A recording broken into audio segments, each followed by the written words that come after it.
ఎన్నికల సమయంలో చెప్పినట్టుగానే చేనేతలకు పెన్షన్ ఇస్తున్నామని మంత్రి సవిత అన్నారు. వేతనాలు ప్రాసెసింగ్ ఛార్జీలు పెరిగితే ఒక్కో నేతకు అదనంగా 3,000 వస్తుందన్నారు. ఆంధ్రప్రదేశ్లో చేనేతపై ఆధారపడ్డ కుటుంబాలు చాలా ఉన్నాయన్నారు. ఈ నెల 17 నుంచి చేనేతలకు పోటీలు ఉంటాయని మంత్రి తెలిపారు. ఉత్తమ డిజైన్కు 5 లక్షల నగదు ప్రోత్సాహం ఉంటుందని మంత్రి సవిత చెప్పారు. దేశంలోనూ రాష్ట్రంలోనూ మరి గ్రామీణ ఉపాధి వ్యవసాయం తర్వాత ఎక్కువగా ఆధారపడి ఉండేది చేనేతలు. వారి కష్టాలు తెలుసుకున్న ముఖ్యమంత్రి చంద్రబాబు నాయుడు గారు, యువగల నేత నారా లోకేష్ బాబు గారు, అదేవిధంగా డిప్యూటీ సీఎం గారు, మరి మనం అధికారంలోకి రాగానే చేనేతలకు పెద్దపీట వేసామన్న విషయం మీ అందరికీ తెలుసు.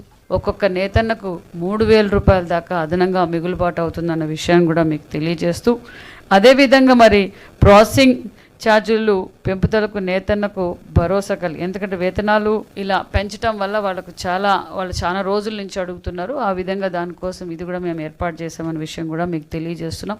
ఆప్కో లేపాషి ఆధ్వర్యంలో పోటీలు కూడా నిర్వహిస్తున్నాం. ఆ పోటీలు కూడా 17వ తారీఖు నుంచి 30 రోజుల పాటు ఉంటుంది. ఈ నెల 17 నుంచి 30 రోజుల పాటు ఈ పోటీ డిజైన్లు కళాకారుల నుంచి పోటీలు ఉంటాయి. అందులో కూడా వాళ్లకు ఉత్తమ డిజైన్ ఎవరైతే సెలెక్ట్ అవుతారో వాళ్లకు 5 లక్షల రూపాయల నగదు బహుమతి కూడా అందజేస్తున్నాం అన్న విషయాన్ని కూడా మీకు తెలియజేస్తున్నాం. మరి ఇది ఒక మంచి ప్రభుత్వం అని చెప్పడానికి మరొక నిదర్శనం అని కూడా మీకు తెలియజేస్తున్నాం.